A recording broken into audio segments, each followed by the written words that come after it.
Bienvenidos a la cuarta edición de Ágora, un espacio de entrevistas sobre Derecho Constitucional a cargo del Centro de Estudios en Derecho Constitucional de la Universidad de San Martín de Porres, el cual busca la difusión de ideas y el análisis en distintos aspectos concernientes a esta apasionante materia jurídica.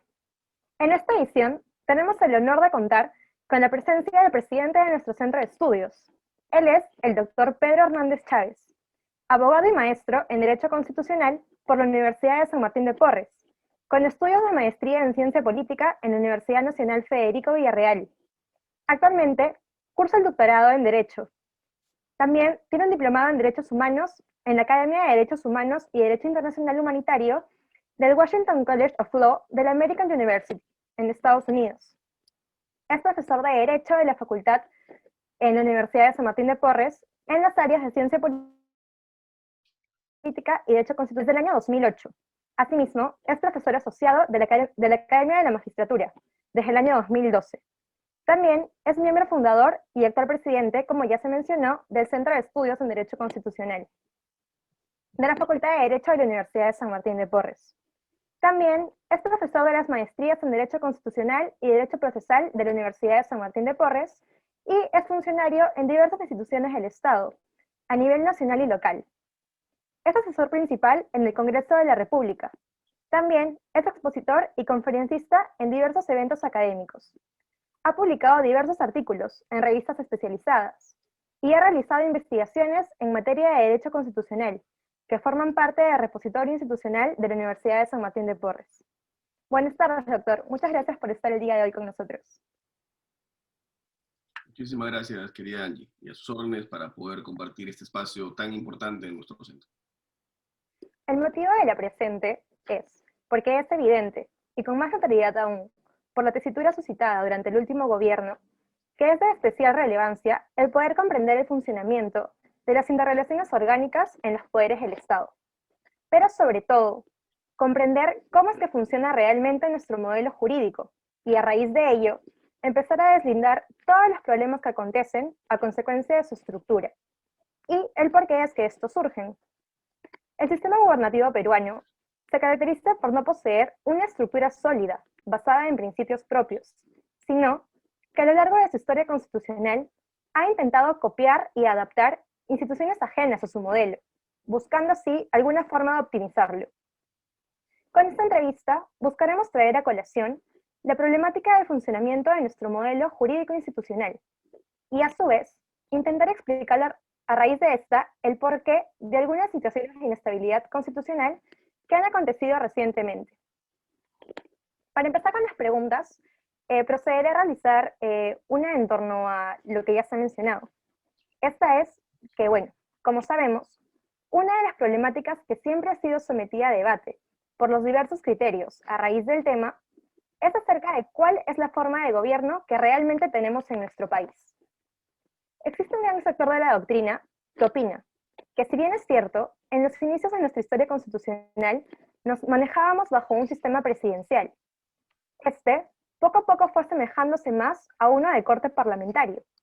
Por ende, a pesar de que es un criterio esencial para poder comprender el funcionamiento de todas las instituciones estatales, no es unánime la opinión respecto a cuál es el modelo de gobierno peruano. En su tesis de maestría y en algunas otras investigaciones, usted propone la idea de que el modelo peruano es un presidencialismo disfuncional. ¿A raíz de qué criterios es que surge esta propuesta? ¿Y por qué no seríamos, como afirman muchos, un modelo semipresidencial o uno de corte parlamentario? Ok, bueno, muchas gracias. De verdad que es una sorpresa que hayan revisado el tema de mi tesis de maestría para la entrevista. Muy acucioso, por cierto. Bueno, varias ideas, porque la pregunta que usted plantea, Angie, es una pregunta bastante compleja, ¿no? En primer lugar, afirma algo que la propia doctrina constitucional peruana, el hecho de que existan tantas posturas disímiles y a veces extremadamente disímiles, evidencia pues que no hay pues una claridad sobre el particular. Hay algunos autores muy destacados, por cierto, que señalan que estamos hablando de un presidencialismo, ¿no?, racionalizado, de un presidencialismo restringido, otros que es un parlamentarismo presidencial, ¿no?, algunos otros que van por el tema del semipresidencialismo. Lo cual yo sinceramente creo que es la mejor muestra de que no hay una claridad respecto a tener un régimen de gobierno, digamos, como los que se conocen en el derecho constitucional comparado, donde normalmente el término régimen de gobierno se utiliza para definir a una suerte de estructura, ¿no? Que tiene una lógica interna, que tiene dentro de esa lógica un conjunto de mecanismos, instrumentos, ¿de acuerdo? Instituciones que interrelacionadas entre sí, fundamentalmente definen una suerte de coherencia interna, estableciendo pues una relación clara entre el Ejecutivo y el Legislativo, que son los dos principales decisores políticos, pero además estableciendo, como un tercer gran elemento, un régimen de responsabilidad política eficiente, ¿no? Cumpliendo ese propósito del derecho constitucional moderno, donde ya no se discute que el gobernante, ¿no? O el decisor político debe tener la capacidad para hacer algo. No, ya, hoy en día eso no se discute, lo que se discute es que esa capacidad que le des para, como una cuota de poder para lograr una finalidad, inmediatamente debe tener una correlativa responsabilidad. Entonces, esos tres elementos son lo que prácticamente definen un régimen de gobierno, ¿no? Una coherencia interna, un equilibrio entre el poder ejecutivo y el legislativo, donde quede claro quién es el decisor final, y un tercer elemento que es el régimen de responsabilidad política, porque no puede haber en el Estado constitucional alguien que tenga una cuota de poder, pero que no tenga aparejado la rendición de esta cuota de poder, ¿de acuerdo? Eso en el modelo peruano no existe, porque en el modelo peruano, por más que hayan tratadistas que sostienen que estamos asemejados a uno de los otros, de uno u otro régimen, yo sostengo de que eso no es posible en el modelo peruano. Porque, es más, de suyo yo suelo utilizar la palabra modelo, porque no me parece que estamos en un régimen propiamente dicho. ¿Y por qué? Porque justamente la forma de gobierno peruana no tiene coherencia interna, no tiene un adecuado equilibrio entre los actores políticos, ejecutivo, legislativo, ni tampoco tiene un claro régimen de responsabilidad política.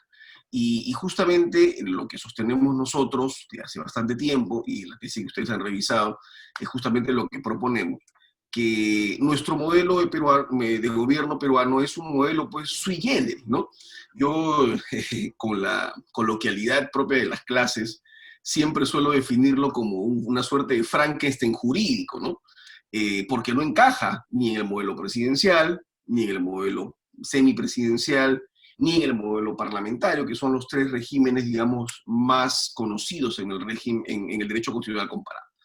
Eso evidentemente, a nuestro parecer, trae un conjunto de consecuencias. Y tal vez la más importante es el no cumplimiento de las finalidades que debe tener precisamente un régimen de gobierno. Porque un régimen de gobierno existe con un propósito relativamente claro. O sea, yo tengo un régimen de gobierno no solamente por tener un cliché, yo tengo un régimen de gobierno fundamentalmente para lograr 4 cosas que nos parecen importantes. Primera, favorecer estabilidad política del sistema. Un régimen de gobierno no puede ser pensado en el propósito de lograr inestabilidad, porque no se puede avanzar como país si es que no hay un mínimo de estabilidad en el que la gente, y me refiero a los ciudadanos de a pie, como los propios actores sociopolíticos, logren tener una proyección medianamente clara y estable, ¿no? Un segundo aspecto, un régimen de gobierno debe promover y garantizar la efectiva, por un lado, adopción y por otro lado, implementación de las decisiones políticas. Un régimen de gobierno debe tener una autoridad y esa autoridad, legitimada, por cierto, con los cánones democráticos, debe tomar decisiones y poder implementarlas. Si el régimen de gobierno no logra eso, tenemos un problema. Un tercer elemento, una tercera finalidad de los regímenes de gobierno es establecer, obviamente, las responsabilidades políticas. No puede existir en el Estado constitucional de derecho, que es el que caracteriza el día de hoy a la modernidad, alguien que tenga una cuota de poder y que no responda por él. Y si eso sucediera, tenemos un problema de diseño, porque evidentemente alguien está teniendo la capacidad de incidir en la vida de las personas y de los colectivos sociales, pero no es responsable por esa decisión, lo cual nos hace un poco regresar a la época, ¿no?, de Luis XIV, cuando hablaba del Estado era él, ¿no? Y una cuarta finalidad de los regímenes de gobierno es, evidentemente, o evitar, en la medida que se pueda, o permitir la rápida superación de los entrampamientos o los bloqueos que se pueden generar por las crisis políticas. Así como cuando uno maneja, tiene que saber que puede estar preparado para un choque, lo mismo pasa con un régimen de gobierno. Un régimen de gobierno puede tener tensiones, puede tener conflictos, y justamente su diseño debe favorecer o la superación rápida, o tal vez un poco más de manera ideal, evitarlos. Entonces, estos cuatro objetivos nos parecen la razón de ser de un régimen de gobierno. Si vemos la historia peruana, nuestros regímenes de gobierno, que yo llamo modelos, no cumplen necesariamente estas cuatro finalidades. Porque como lo recordaba, el otro día participaba en una de las clases del centro que estaban dictándose ahora para las filiales norte y sur. El señor decano hablaba, por ejemplo, de la característica histórica del régimen de gobierno peruano, ¿no? O sea, del modelo de gobierno peruano, perdón, donde cada vez que el presidente no ha tenido una mayoría en el parlamento, siempre se ha producido un entrampamiento, un bloqueo de poder que lamentablemente terminaba en golpe de Estado. Entonces, no hay, pienso, el cumplimiento de estas finalidades y funciones de un régimen, y por ende es que nosotros decimos que estamos ante un presidencialismo disfuncional. ¿Qué es lo disfuncional? Lo que no funciona bien. ¿Y por qué sostenemos que es presidencial? Porque por más que hayan habido la introducción desde 1856 hasta la Constitución de 1993, de diversos institutos, instituciones, mecanismos o instrumentos de corte parlamentario, la base del modelo peruano, como lo decía el maestro Lowenstein, es una base presidencial. Porque en el momento que el principal decisor político es el presidente, evidentemente es el presidente el principal actor. Y todos los demás mecanismos lo que han hecho es intentar o controlarlo mejor o evitar, ¿no?, que pueda tener algún tipo de exceso. Entonces, es un presidencialismo, en nuestra opinión, que lamentablemente no cumple esas cuatro funciones que hemos señalado, y por ende lo calificamos así en esta investigación que ustedes han tenido la gentileza de revisar. Claro, doctor, y es justamente en este marco de las instituciones implementadas que surge la siguiente pregunta, ¿no? Como bien sabemos, una de estas instituciones pertenecientes a nuestro sistema jurídico y que han sido muy sonadas recientemente debido a la coyuntura actual es la institución de la cuestión de confianza. Esta, Sí. bueno, en cuanto a ella, es preciso reconocer que es de corte parlamentario y que, si bien es cierto, está presente en nuestro ordenamiento constitucional históricamente desde ya hace algunas cuantas cartas constitucionales, es constantemente confundida con el denominado voto de confianza, o también conocido como cuestión de confianza obligatoria colectiva, la cual, en nuestro ordenamiento, recae en el artículo 130 de nuestra Carta Fundamental. A raíz de esta diferencia es que se ha mencionado incluso que en nuestro sistema gubernamental no contamos realmente con este voto de confianza, sino que solamente contamos con la llamada cuestión de confianza facultativa. Pues al solicitar la confianza del gabinete ministerial, este ya ha venido ejerciendo sus funciones durante 30 días previos al otorgamiento de dicha confianza. ¿Cree usted que esta diferencia es relevante y que realmente no contamos en nuestro modelo constitucional con el denominado voto de confianza, o también denominado en algunos casos investidura? Qué interesante pregunta, y espero que la respuesta pueda ser igual de interesante, pero sobre todo clara, porque es una pregunta que abre un abanico de precisiones previas, ¿de acuerdo? A ver, la institución de la confianza es una que normalmente es típica de los modelos parlamentarios. ¿Y qué supone el modelo parlamentario como esencia? Supone fundamentalmente, ¿no?, asumir una dinámica de toma de decisiones donde el pueblo solamente elige al Parlamento como principal órgano político, y el primer acto que tiene el Parlamento que realizar es conformar el gobierno. En otras palabras, del Parlamento sale el Poder Ejecutivo. Por eso el maestro Lowenstein hablaba de la famosa interdependencia por integración.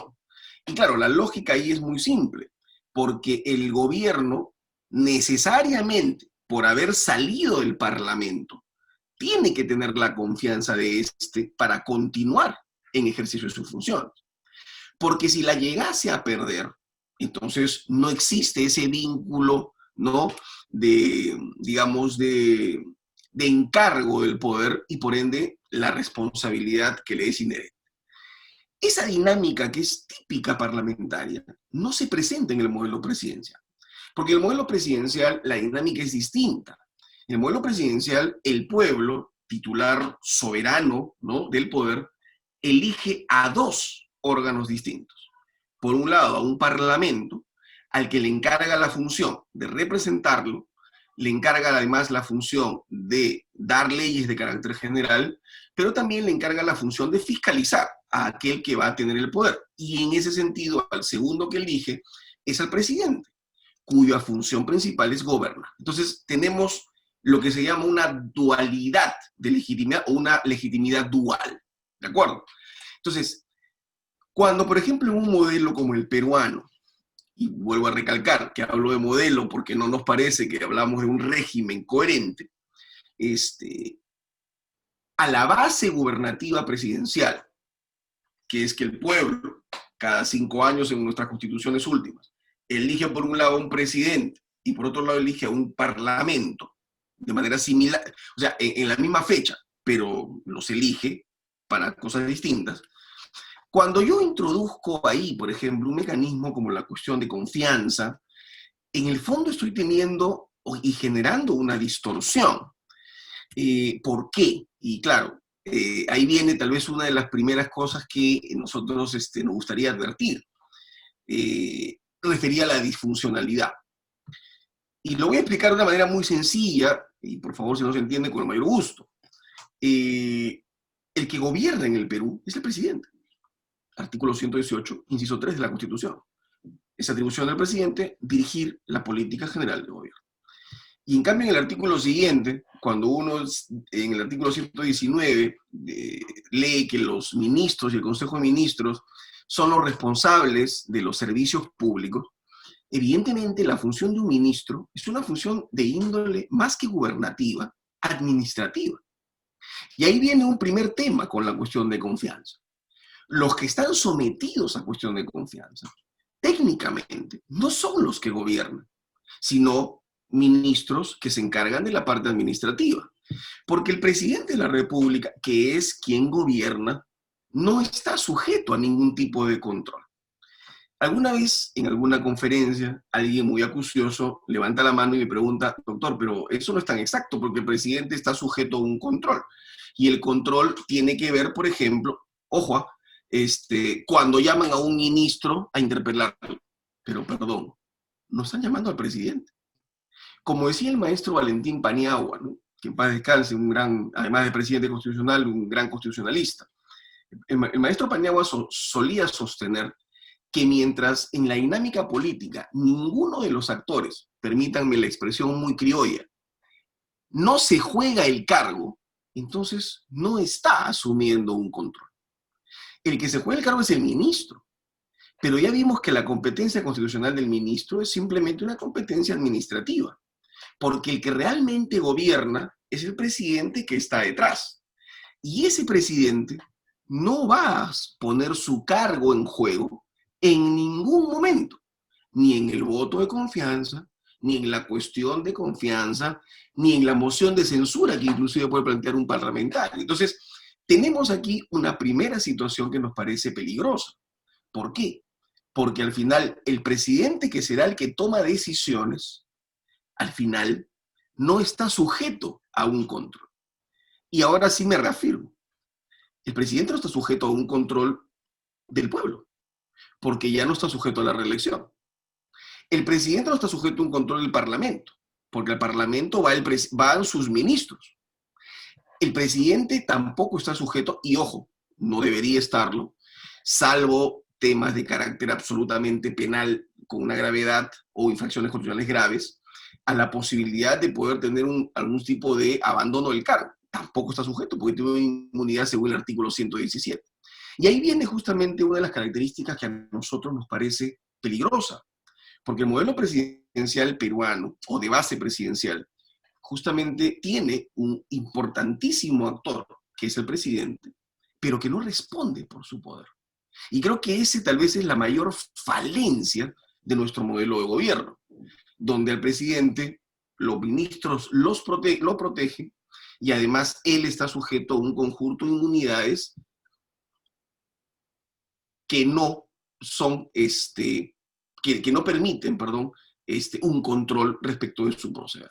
Entonces yo creo que, respondiendo a su pregunta, si me permite con este enorme prólogo, para tratar de ser más claro, yo sí creo que en el Perú existe una cuestión de confianza, me parece peligrosamente planteada, porque por ejemplo en la Constitución del 79 se hablaba de una cuestión de confianza, pero ojo, no se sometía a votación.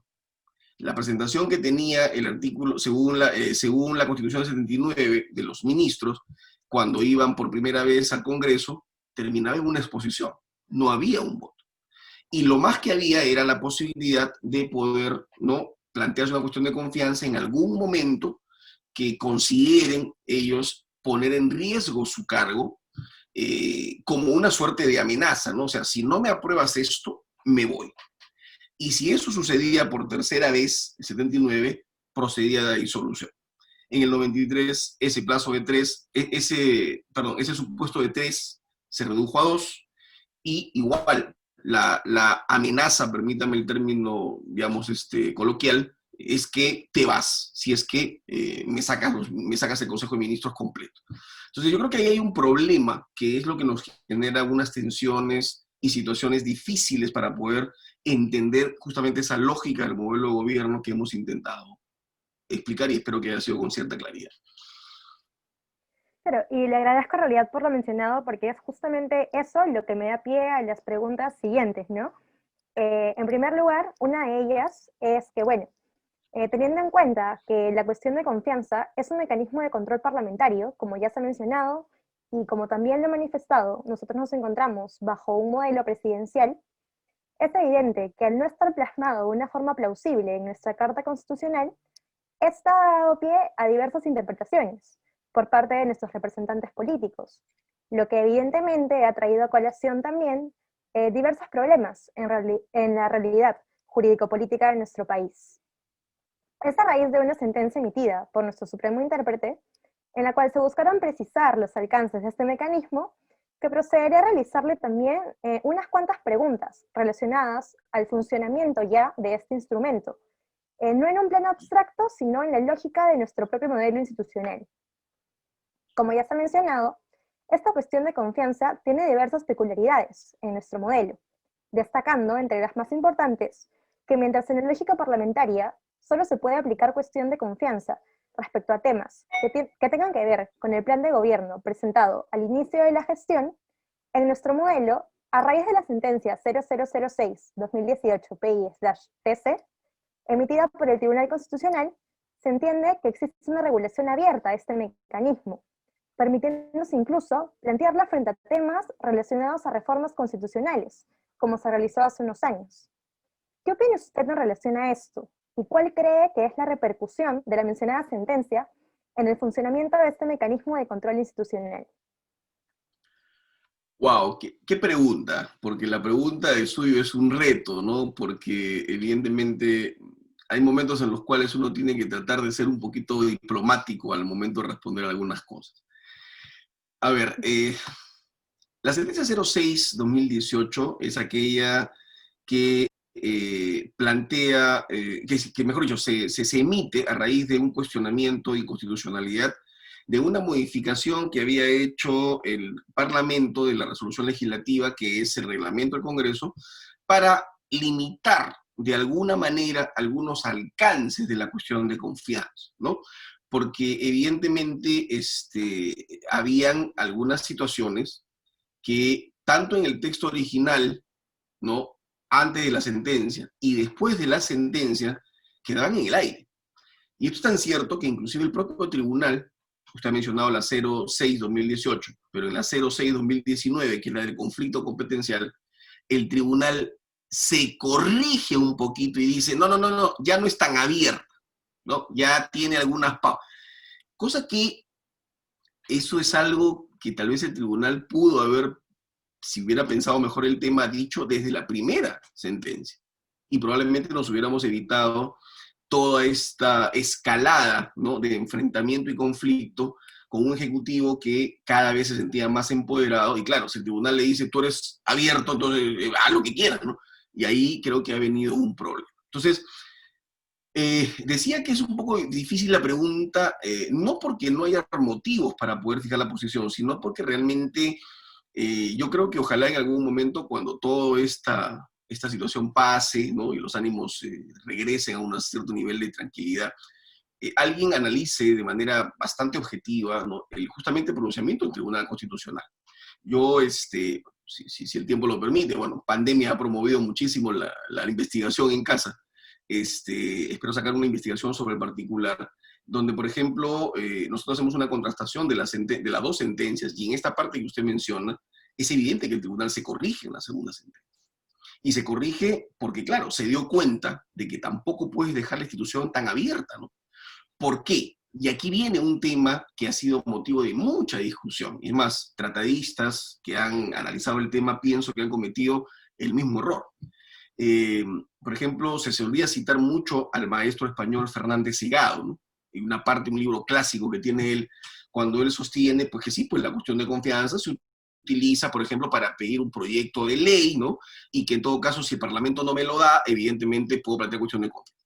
Claro, pero lo que no se dice de la parte del maestro Fernández Segado es lo que hemos explicado en la primera pregunta, que esa lógica de la cuestión de confianza, de que el gabinete le pida al Congreso que le apruebe una ley, es perfectamente posible, es necesaria, pero además parte del diseño institucional del modelo parlamentario.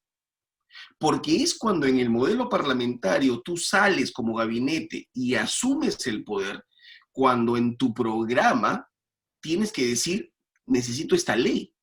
Y si el Parlamento te aprueba el programa, es lógico que después de un tiempo, si no te da esa ley, el primer ministro venga y diga, oye, pero tú me ofreciste aprobarlo y por ende tienes que hacerlo. Y si no me lo da, entonces me voy. Pero esa lógica no funciona en un modelo presidencial. Y ese detalle, por ejemplo, y ese detalle y ese error es en el que cae el Tribunal Constitucional. Y voy a tratar de ser muy, muy pulcro en lo que voy a afirmar. La sentencia 06-2018 me parece una de las sentencias más débiles que ha tenido el Tribunal Constitucional en materia de parte orgánica.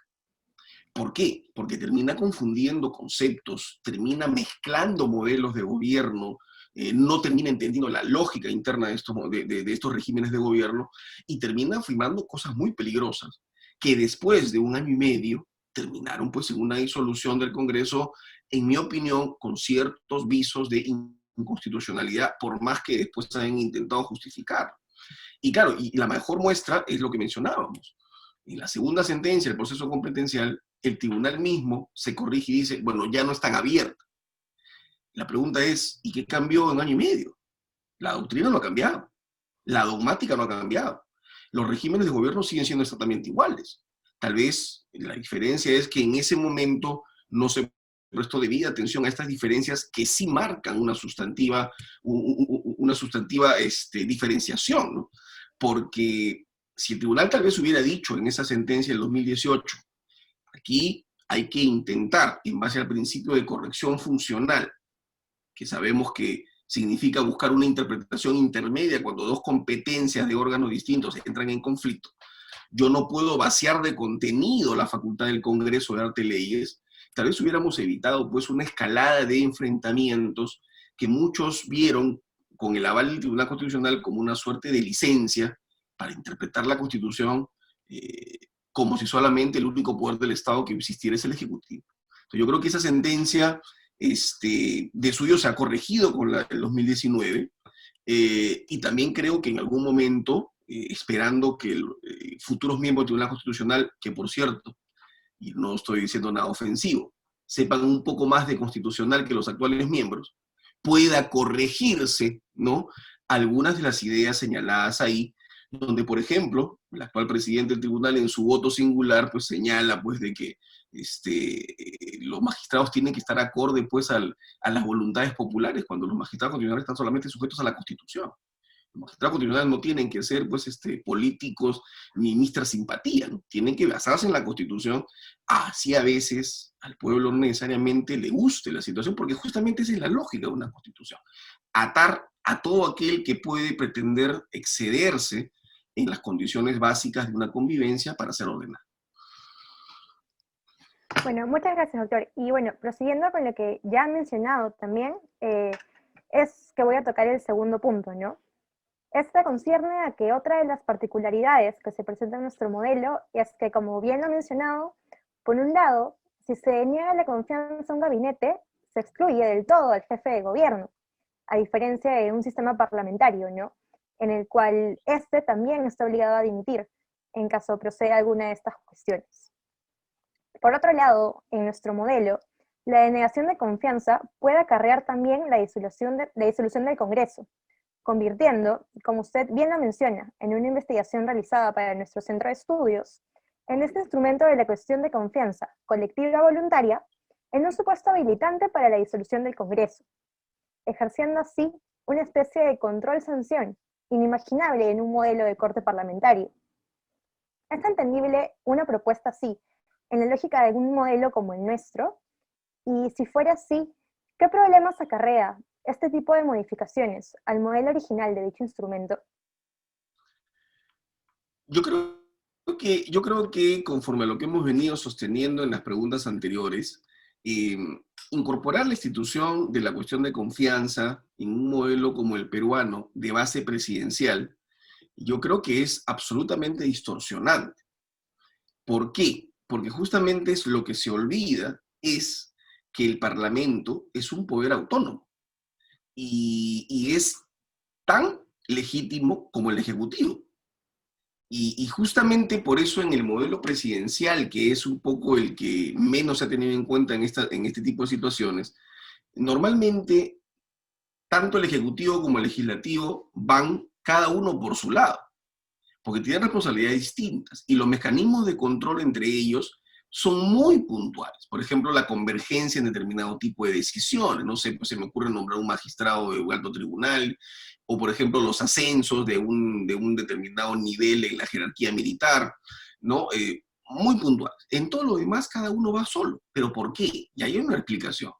Porque los dos tienen una legitimidad popular directa. En cambio, en el modelo parlamentario, al no haber una dualidad de legitimidad, tú eliges al Parlamento y el Parlamento sale del gabinete. Entonces la legitimidad es derivada del Parlamento. En esa lógica, la cuestión de confianza es absolutamente necesaria, indispensable. Pero en el modelo presidencial o de base presidencial como el peruano, creo que no cumple una función. Al contrario, termina siendo perniciosa. Y lo vuelvo a repetir, y termina siendo perniciosa, ¿por qué? Porque justamente al presidente, que de por sí ya viene bastante empoderado, se le permite, además de no tener mecanismos de control, porque ojo, al que censuran o al que niegan confianza, no es al presidente, es a un ministro. Y siendo el presidente el que define el gobierno, el ministro es alguien que va a ejecutar la decisión del presidente. Entonces, cuando, por ejemplo, por ahí se escuchan voces como que es un mecanismo de equilibrio, yo creo que eso es una exageración, porque sería un mecanismo de equilibrio si es que el presidente pusiera su cargo en juego. El presidente no lo pone jamás. El presidente va a cambiar cuantos ministros necesite hasta llegar a un acuerdo con el Parlamento, pero el presidente jamás va a dejar de ser presidente. Entonces, cuando se habla de un supuesto equilibrio, creo que es una distorsión. Y esto es importante tenerlo en cuenta, ¿por qué? Porque si a eso tú le sumas que si niego confianza colectiva en dos oportunidades, voy a la disolución, yo creo que estamos en un escenario que es absolutamente propicio para terminar con un ejecutivo muy empoderado frente a un Congreso que a la segunda oportunidad siempre va a estar un poco con la espada de Damocles en la cabeza, con lo cual parece que a veces no se termina de advertir con claridad. Estoy limitando gravemente la función de fiscalización y la función de dar leyes de carácter general, que por cierto, ojo, son las dos principales funciones que tiene el órgano constitucional llamado Parlamento. Y eso no es en el Perú, es en el derecho constitucional en general. Entonces, si yo voy a condicionar la continuidad de un Parlamento a una institución como la cuestión de confianza, que no afecta al presidente, que nunca pone su cargo en juego, sino a los ministros, que pueden cambiarse, con la amenaza de que el Parlamento lo voy a cerrar, creo que tengo el escenario propicio para empoderar más a ese presidente frente a un ya debilitado Parlamento. Entonces, yo creo que lejos de ser positiva la institución, creo que nos ha traído muchos problemas y tal vez el más importante es que acentúa con mayor notoriedad ese desequilibrio que existe en nuestro modelo peruano.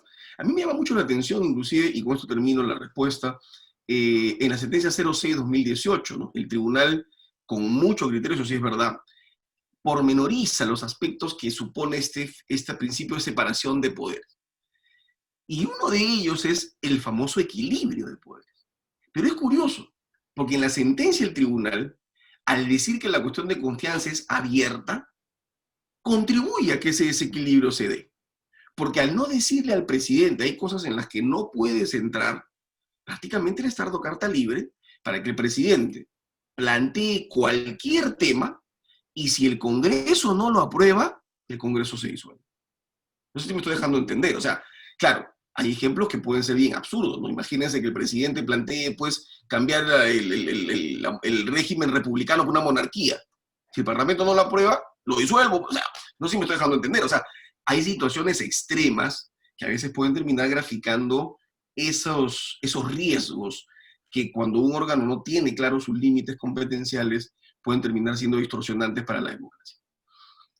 Claro, y de hecho todo lo que usted menciona es realmente importante, porque cabe reconocer que si bien es cierto, estas problemáticas pueden surgir muchas veces en el modelo institucional propio, también muchas veces no residen únicamente en este plano, ¿no?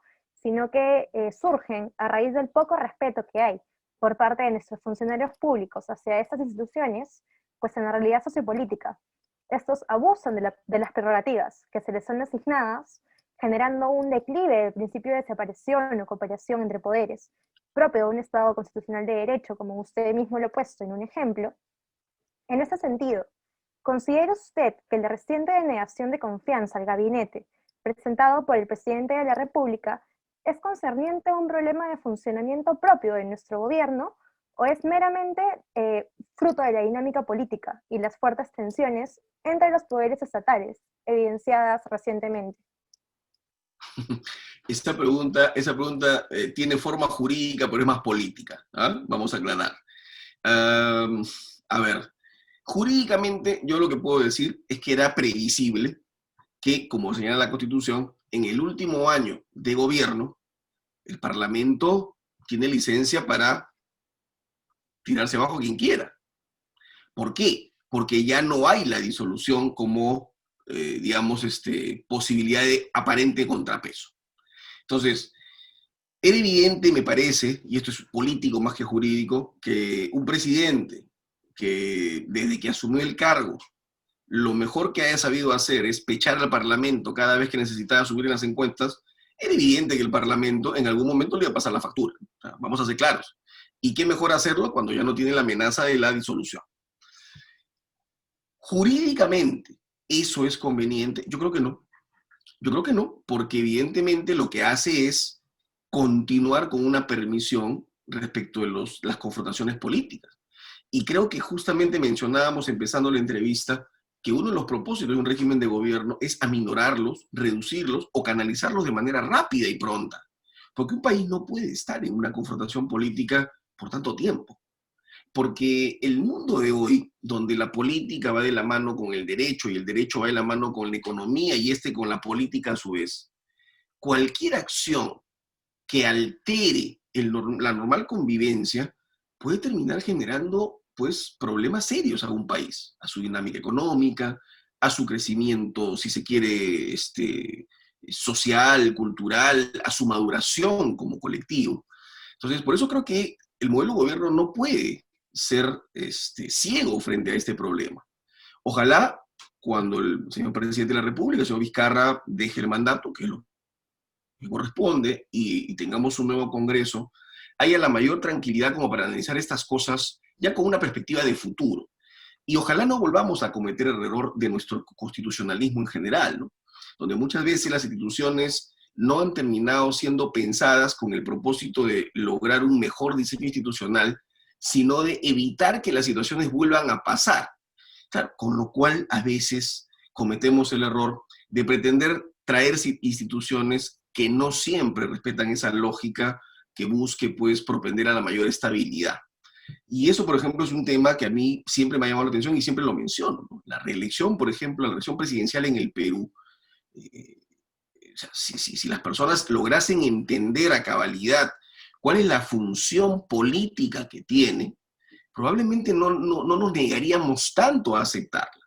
Lo que pasa es que en nuestro país, lamentablemente, porque los partidos políticos no han sido institucionales, porque también ha habido un conjunto de desequilibrios y falta de controles, aquel que tenía el poder, pues, con un montón de artimañas, terminaba utilizando la reelección para perpetuarse en él, y eso está mal.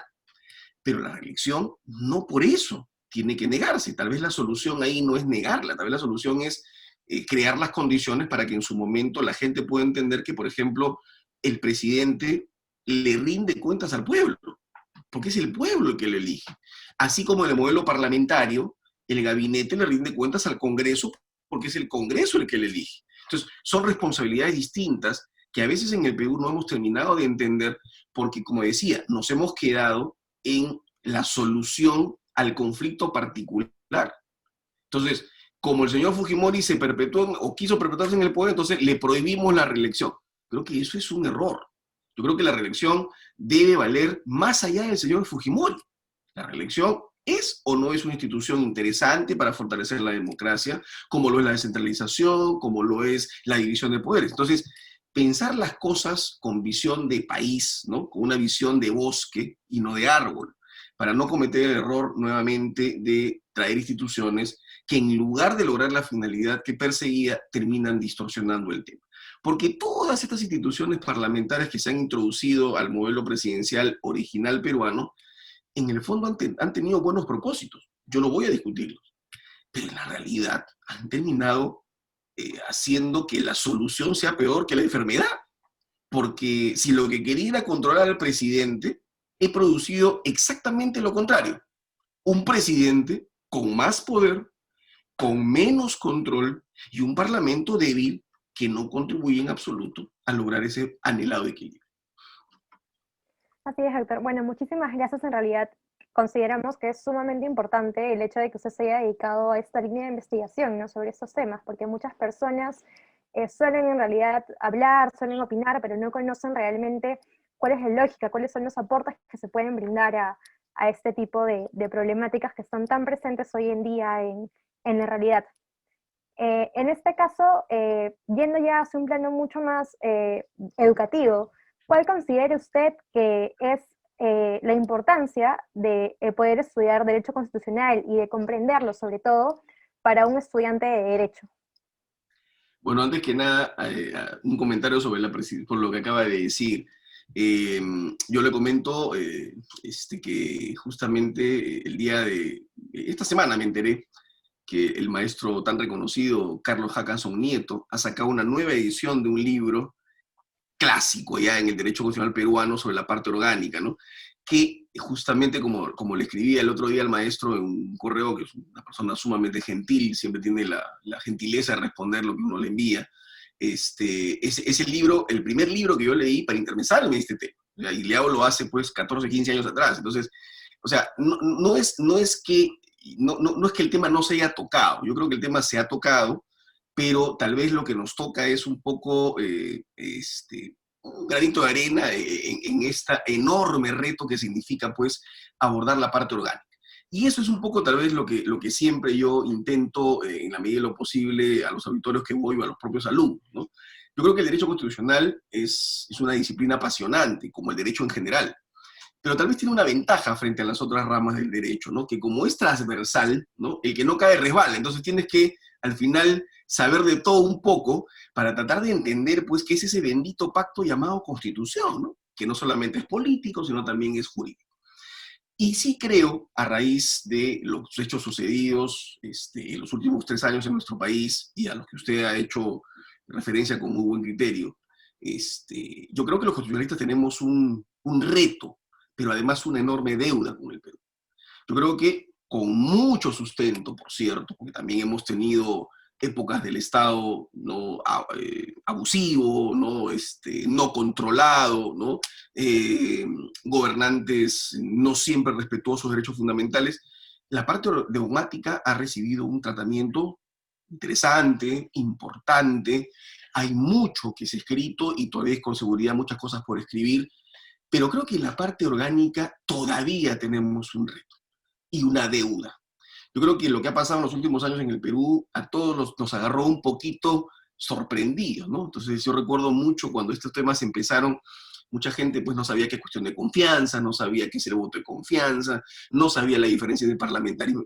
Y eso es algo que tal vez, ojalá podamos, en la medida de lo posible de los constitucionalistas, yo no digo los jóvenes porque no lo soy tanto, pero los que vengan, continuar esa línea de investigación porque sí creo que el Perú necesita entender que la Constitución es un todo, que de nada te sirven los derechos fundamentales si es que no tienes una concepción adecuada, limitada y controlada del poder. Porque tú podrás tener derechos fundamentales hermosamente consagrados, pero si tu diseño institucional de la parte orgánica, si las competencias de las instituciones, si los mecanismos con que ellos cuentan no están claros, esos derechos pueden terminar yéndose a mejor destino solamente por una falta de control. Y creo que eso es lo que tal vez no, me parece que es importante como reto. Y bueno, usted y los chicos del centro son testigos de que para mí es muy importante esta investigación y ojalá podamos despertar en alguno de ustedes la vocación. Por lo demás, el derecho constitucional es apasionante, igual que el derecho, a veces frustrante, porque está muy vinculado a la política y la política no siempre en nuestro país es racional, pero hay que seguir en el esfuerzo.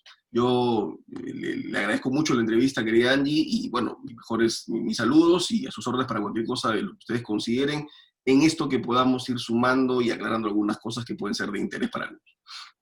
Muchísimas gracias a usted por su tiempo, doctor. Esperamos volvernos a encontrar en alguna próxima ocasión también. Encantado. Muy buenas tardes.